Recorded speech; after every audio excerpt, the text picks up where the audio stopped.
In a sleek glass tower nestled in Manhattan's Innovation District, time wasn't just measured. It was designed, curated, and sold for millions. Ward and Gray was a name etched in platinum on every luxury watch worn by CEOs, movie stars, and monarchs. But behind that shining name stood a silent war of minds, and one betrayal that would reset everything. Nathan Gray was never in it for fame. At 29, he was a mechanical engineering savant with a near-obsessive love for horology. To him, time wasn't just motion, it was identity. Every tick, every vibration of a gear was a language he could read. His office at Ward and Gray was more like a laboratory. Wires, blueprints, gears, and prototype shells scattered across long glass tables. For years, Nathan had been designing what he called the Ion, a revolutionary smart mechanical hybrid that didn't just tell time, it adapted to it.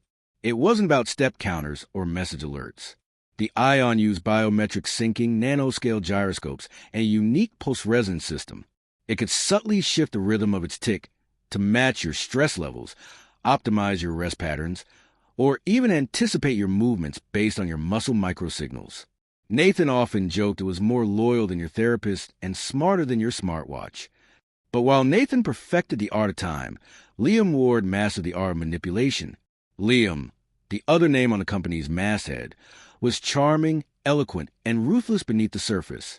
He had the smile of a man who knew how to say the right things, and how to make people disappear quietly if they said the wrong ones. Investors loved him. So did the media. His sharp suits, shiny teeth, and inspirational sound bites made him the face of the company. But behind that polished front, Liam watched Nathan's invention with growing envy. He didn't understand how it worked. He didn't need to. He saw the future in it. And he saw his own brand rising above the rooftops of the world if he could just own it. One cold evening, Nathan stayed late at the office to finalize the internal OS calibration. The Ion prototype sat on the charging dock, gleaming under white LED strips. As he packed his bag to leave, he noticed Liam leaning against the doorway. "You're always the last to leave," Liam said with a casual smile. "That thing really going to change the world?" Nathan chuckled lightly. "It already does. The problem is getting the world to understand it." Liam nodded. "That's where I come in." What Nathan didn't see that night was Liam returning hours later. Accessing Nathan's system with cloned credentials, Liam copied the design files, the source code, and every note Nathan had carefully encrypted. It took less than 10 minutes. One stolen USB drive, one fake report, one masterfully drafted email to HR. The next morning, security escorted Nathan out. "Company policy violation," they said, "tampering with internal systems." He didn't fight. Not with them. His eyes searched for Liam, who stood behind the frosted glass wall, sipping espresso, not even pretending to look concerned.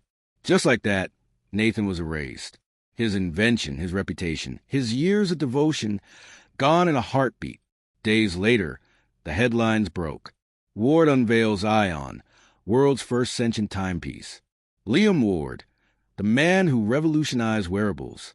Nathan watched from a rundown apartment in Brooklyn as his former partner dazzled crowds at CES, wearing his invention like a crown jewel. No mention of Nathan. No footnote. Just Liam grinning as the world applauded. Nathan didn't scream, didn't cry, didn't rant on social media. He just stared at the frozen screen for a long time. Then he shut the laptop, walked over to his shelf of vintage Swiss movements, and picked up the smallest one, a 1923 Breguet mainspring. He held it to the light. "Time isn't stolen," he whispered. "It's recalibrated." That night, he disappeared from the grid. Weeks turned to months. Nathan stopped using his real name. He rented an old watch repair shop in Brooklyn under a fake identity, M.E.N.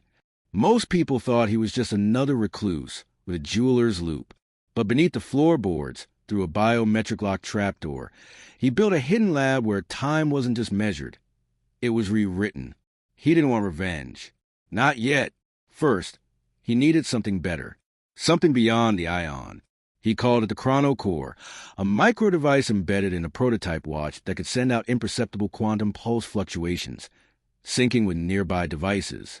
It could manipulate subtle timing sequences, causing security systems to glitch, encrypted files to corrupt, meetings to misalign by a few seconds that felt like fate. It wasn't hacking in the traditional sense. It was temporal interference. And best of all, it couldn't be traced. By the time Ward and Gray hit their first billion-dollar valuation, Liam had grown paranoid. His personal schedule kept breaking. His smart home lights flickered randomly. Emails arrived out of order. Video conferences dropped mid-sentence. Tech support couldn't explain it. One morning, Liam's expensive Ion prototype buzzed strangely on his wrist. The screen flickered. Then a single message appeared in red serif letters. "Nice watch. Does it know who made it?" Liam stared at the screen, blood draining from his face. He checked the settings. Nothing there. The message vanished. He replaced the watch. Same glitch. He wiped the OS. The next morning, the same message returned. Only now it said, "Time reveals all thieves." Panic set in. He called his engineers. They found nothing wrong. Cybersecurity swept the entire system. No breaches. No backdoors. And yet, every few days, a strange glitch, a whisper of truth, returned. Nathan didn't want to destroy him quickly. He wanted Liam to feel it, the ticking of justice, second by second, crawling up his spine. In the shadows of Brooklyn, Nathan smiled, adjusting the dials on his latest prototype. He wasn't just going to take back what was his. He was going to make Liam doubt the very flow of time. The beauty of time is that it can't be paused, but it can be twisted. From his hidden lab beneath a forgotten Brooklyn watch shop, Nathan Gray refined the very thing his old company had stolen, the Ion. But this version wasn't made for market. It was built for warfare. He named it Chronocorex, not a watch, but a temporal weapon disguised as one. The device could detect and manipulate small distortions in local electromagnetic fields using quantum time pulses, subtle enough to bypass network detection, powerful enough to throw entire smart systems into chaos without leaving fingerprints. And most importantly, it ran on a closed-loop OS, completely isolated from the internet, impossible to hack, impossible to trace. It was the perfect tool to take Liam Ward down piece by piece, without ever stepping into his line of sight. Nathan's first move? Target the one thing Liam relied on the most, his public image. Liam had transformed himself into a tech icon. His face was everywhere, magazine covers, investment summits, luxury brand deals. But that level of exposure came with pressure, expectations, precision. Any slip-up was a potential media storm. So Nathan introduced delay. It began at a press conference. Liam was set to present the new Ion Black Edition to a room full of reporters. He arrived wearing the watch, smiling as always, confident. But something strange happened. The teleprompter skipped the introduction. Cameras flickered. Microphones buzzed with static. When Liam started speaking, his audio lagged, words echoing seconds late on the live stream. To viewers at home, it looked like Liam was stumbling, drunk, disoriented. That night, hashtags began to trend. Hashtag glitchward. Hashtag time slips. Hashtag Ion anomaly. Liam's PR team worked overtime blaming technical difficulties. But the damage was done. A single moment of confusion had sown the seed of doubt. Nathan smiled watching the replay. That had been test run 1. He hadn't even activated the deeper functions yet. He waited 2 weeks before launching Phase 2. With Chronocorex on his wrist, Nathan walked into a shareholder gala. Face disguise, hat pulled low, dressed like a tech vendor. No one recognized him. Not even Meera Patel, the company's legal advisor, who walked right past him without a glance. But as he passed the ballroom servers, Nathan subtly tapped into the event's central network node. Within seconds, the event lighting system began misfiring.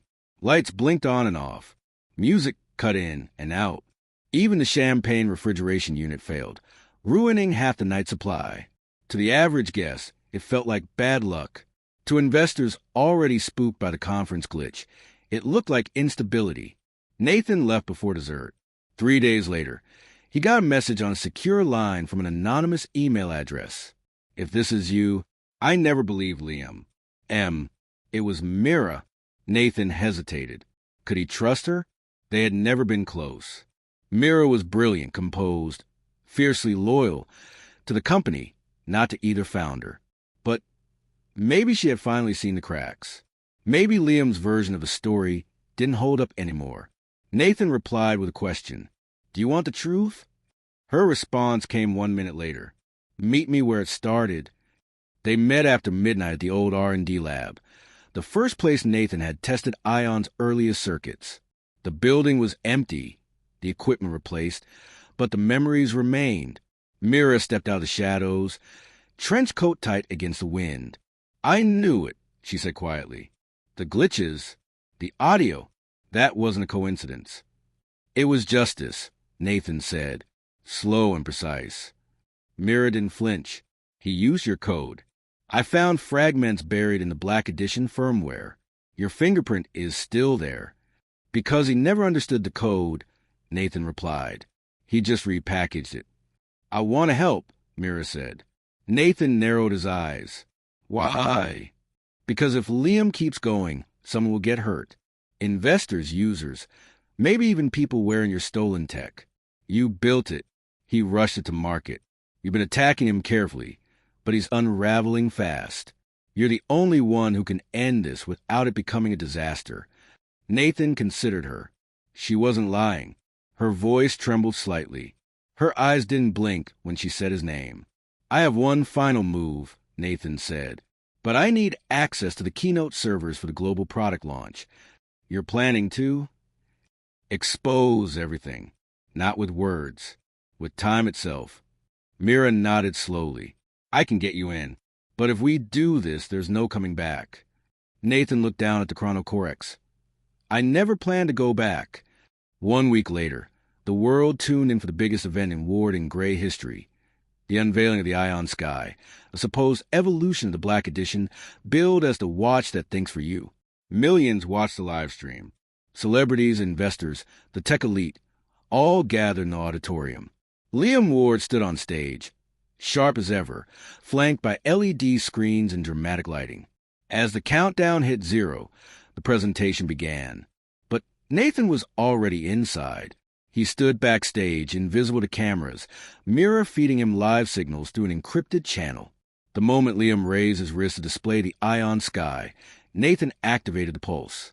All 300 watches given to VIP guests at the event began to glitch. Screens turned red, then black.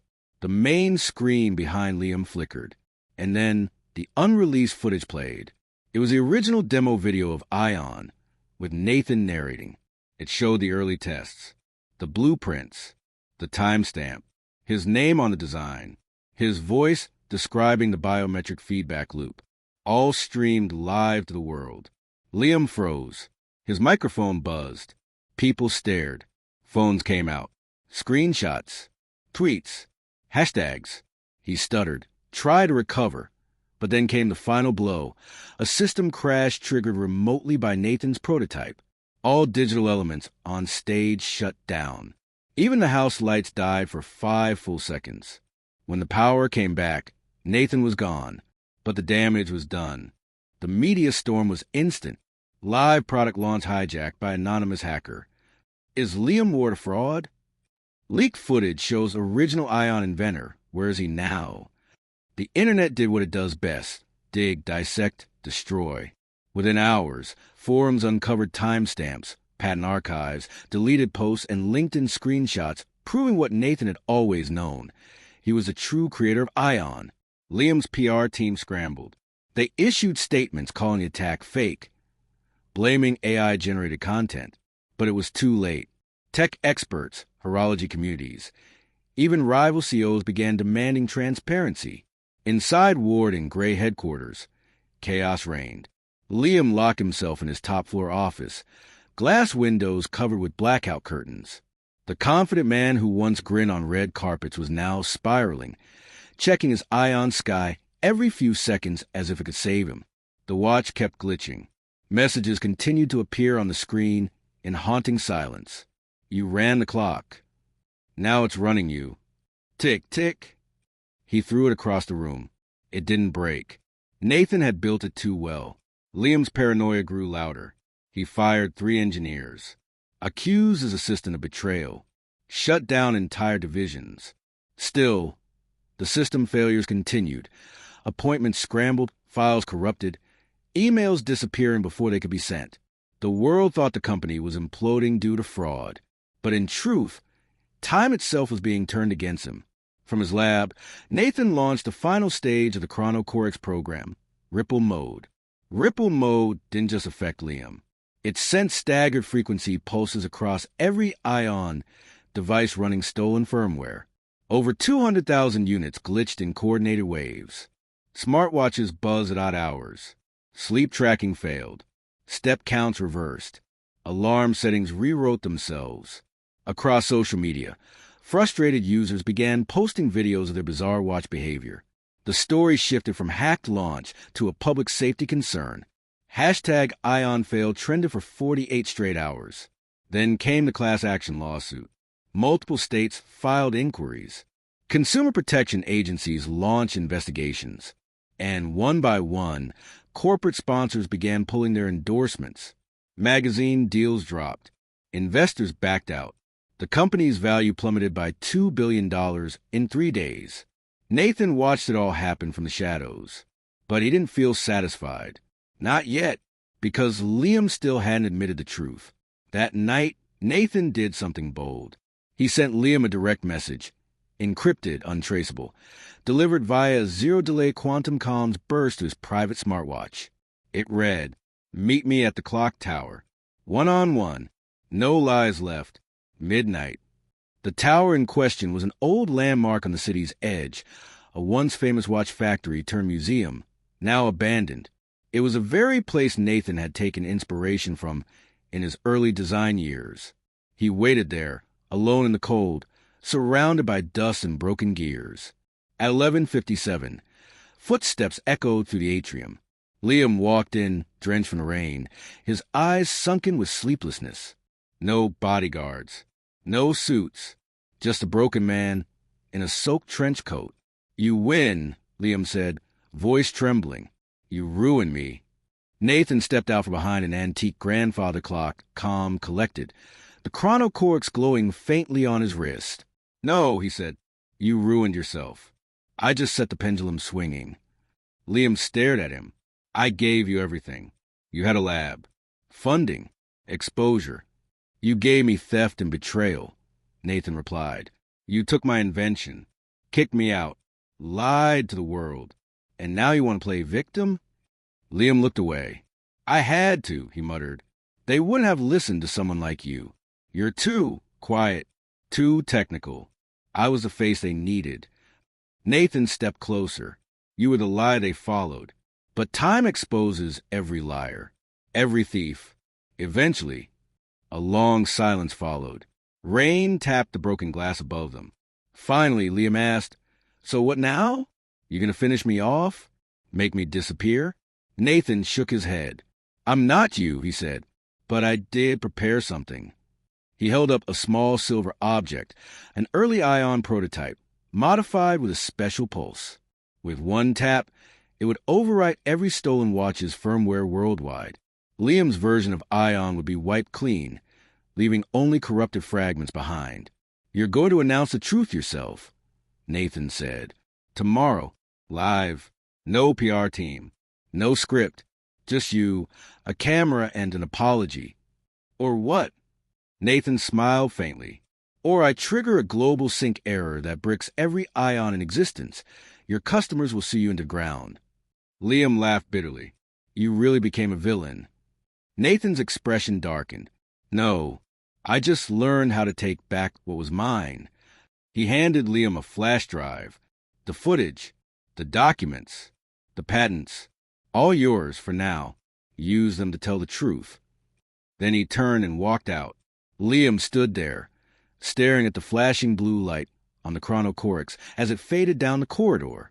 For the first time, he knew he wasn't the smartest man in the room. He never had been. The next day, the world watched in disbelief as Liam Ward live-streamed an emotional statement. He admitted to stealing Nathan Gray's work. He confessed to forging records, silencing staff, and claiming designs that weren't his. He apologized to consumers, investors, even to Mira, who stood behind the camera, arms folded. The confession went viral. And just like that, Nathan's name returned to history, no longer erased. Ward and Gray's stock tanked. Lawsuits multiplied. Liam resigned in disgrace, fleeing public life. The company was restructured, and a board-appointed CEO offered Nathan a public apology and full credit on every future Ion device. But Nathan declined. He disappeared again, quietly, purposefully. Last anyone heard, a mysterious boutique watch company began producing limited edition timepieces under the name Chronocore Industries. Their slogan? We don't sell time. We reclaim it. And somewhere in a dusty workshop beyond the city's noise, Nathan kept building, not just devices, but legacies. Because when someone steals your time, you don't wait. You take it back. A year had passed. The world had moved on, as it always does. New devices entered the market. News cycles turned to other scandals. People stopped talking about Liam Ward. Some forgot him entirely. But the name Nathan Gray now appeared on patents, in think pieces, on the wrists of influential designers and collectors. Yet, Nathan remained in the shadows. His boutique label, Chronocore Industries, operated without ads, social media, or big tech partnerships. Every unit was custom-built. No two were identical. And unlike the Ion line, Chronocore watches weren't designed to sync to your phone or analyze your biometrics. They were built to make people remember what time really was. A force, not a feature. But one rainy evening in late October, a visitor arrived at Nathan's private workshop, a sleek industrial loft tucked between derelict warehouses near the Hudson. It was Mira. She hadn't changed much. Still sharp-eyed, still wearing that trench coat, like a badge of defiance. But now there was something else in her hand, a sealed envelope. Nathan looked up from his workbench. You're either here to pitch an offer or deliver a warning. Mira gave a half-smile. Both. She placed the envelope on his desk. This came through a proxy. Swiss postmark. No name, but I know who it's from. Nathan opened it carefully. Inside was a letter. No greeting, no apology, just coordinates. A date, a time, and one line handwritten. Let's see who really owns the future. L. Nathan's brow furrowed. He's alive. Mira nodded. Not just alive. He's been building something offshore. No investors. No oversight. He's calling it Chrononova. Nathan laughed under his breath. He stole my idea, lost everything, and now he's trying to reinvent me? Not just you, Mira said. He's trying to rewrite time itself. According to her intel, Liam had spent the past year funneling his remaining fortune into a remote lab, deep in the Swiss Alps, where he and a team of rogue engineers were developing what they called a quantum temporal loop interface, a device that could not only measure, but manipulate time perception across multiple users simultaneously. If it worked, it wouldn't just change watches. It could alter decision-making, influence memory recall, and even simulate future scenarios with alarming precision. Think about it, Mira said. If he controls time simulation, he controls everything. Markets, elections, behavior. He's not chasing profit anymore. He's chasing power. Nathan's eyes narrowed. Then I need to stop the clock before he resets it.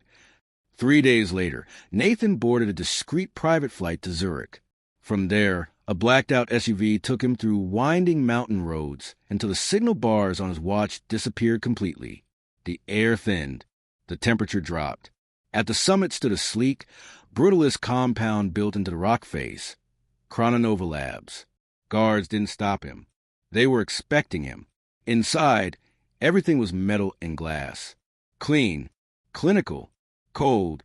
He was guided to a circular chamber, its center occupied by a glowing platform and an enormous central hub that resembled an oversized watch crown. Cables snaked from the floor into walls humming with quantum processors. And there, standing beside the machine, was Liam Ward. Thinner, paler, but eyes sharp, purposeful. I didn't call you here to fight, Liam said. I called you to witness. Nathan stepped forward. Witness what? Your next theft. No, Liam said. My evolution. He gestured to the machine. This is a TLI, temporal loop interface. It doesn't just predict time. It rehearses it. With enough data, It can simulate decisions before they're made. Imagine negotiating a deal after already living its outcome. Imagine replacing memory with certainty. That's not innovation, Nathan said. That's manipulation. It's control, Liam whispered. No more guessing. No more risk. Just precision. Nathan stepped closer to the control panel. And what happens when people start trusting it more than their instincts? When reality becomes optional? That's the cost of progress, Liam replied. You taught me that. Nathan shook his head. No, I taught you that time matters because it moves forward, because every second is earned, not edited. He looked around. Where's your failsafe? Liam's smirk vanished. You didn't build this without one, Nathan said. You're arrogant, not stupid. Liam hesitated, just long enough for Nathan to reach under his sleeve and tap the chronocorex. The room darkened. A pulse emitted, a silent signal that scrambled the TLI's field calibration. The glowing core began flickering, then spasming. Alarms triggered. Backup systems failed to reboot. What did you do? Liam hissed. I reminded it, Nathan said calmly, that simulated time is still a slave to real time. The TLI began to collapse from the inside, its loop corrupted by a recursive echo Nathan had coded into his watch years ago. A backdoor, a kill switch. You could have joined me, Liam gasped. I already did this once, Nathan replied. And I won. This time, I made sure you couldn't steal it again. He turned and walked toward the exit as guards rushed into the room. The compound behind him began flickering like a dying clock. Outside, snow fell quietly. The sky was clear. Weeks later, Chrononova's collapse made international headlines. Authorities claimed a malfunction. Others whispered of sabotage. No one could prove anything. But one name started appearing again in think tanks, interviews, and whispered conversations across Silicon Valley. Nathan Gray. He never gave interviews, never chased headlines. But his influence spread like quiet wildfire. Chronocore Industries became a symbol not just of precision, but of principle. A quiet rebellion against profit-hungry tech. His timepieces didn't track steps or send notifications. They reminded people to live deliberately. And as the world buzzed with digital noise, Nathan kept perfecting his craft in silence. Every new watch had a hidden engraving. Not a quote, not a logo, just 3 words. No stolen seconds. Because in a world where time is currency, memory, and manipulation, the greatest victory isn't stealing it. It's honoring it. Tick, tock, and